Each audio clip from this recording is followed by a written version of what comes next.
Glory.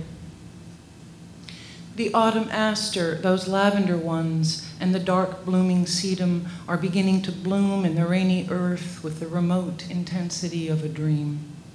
These things take over.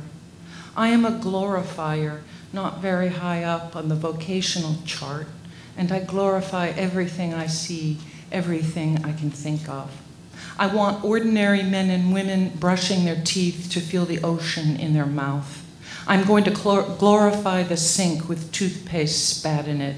I'm going to say it's a stretch of beach where the foam rolls back and leaves little shells. Ordinary people with a fear of worldly things, illness, pain, accidents, poverty, of dark, of being alone, of misfortune, the fears of everyday life.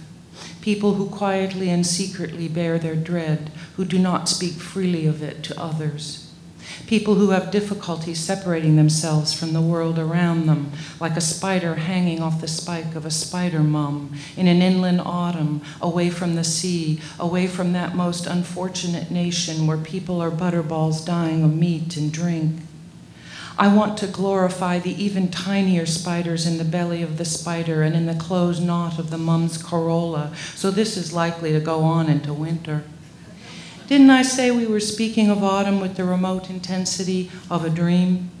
The decal edge of a cloud, blood seeping through a bandage, 3 bleached beech leaves hanging on a twig, a pair of ruined mushrooms, the incumbent snow, the very air, the imported light, all autumn struggling to be gay as people do in the midst of their woe. I met a psychic who told me my position in the universe, but could not find the candy she had hid from her grandkids. The ordinary fear of losing one's mind. You rinse the sink, walk out into the October sun, and look for it by beginning to think. That's when I saw the autumn aster, the sedum blooming in a purple field. The psychic said I must see the word glory emblazoned on my chest. Secretly, I was hoping for a better word. I would have chosen for myself an ordinary one, like piss or paw, something that would have no meaning in the astral realm. One doesn't want to glorify everything. What might I actually say when confronted with the view from K2?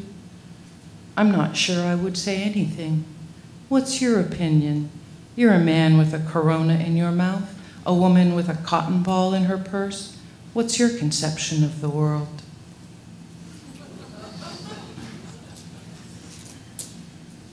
Tilapia.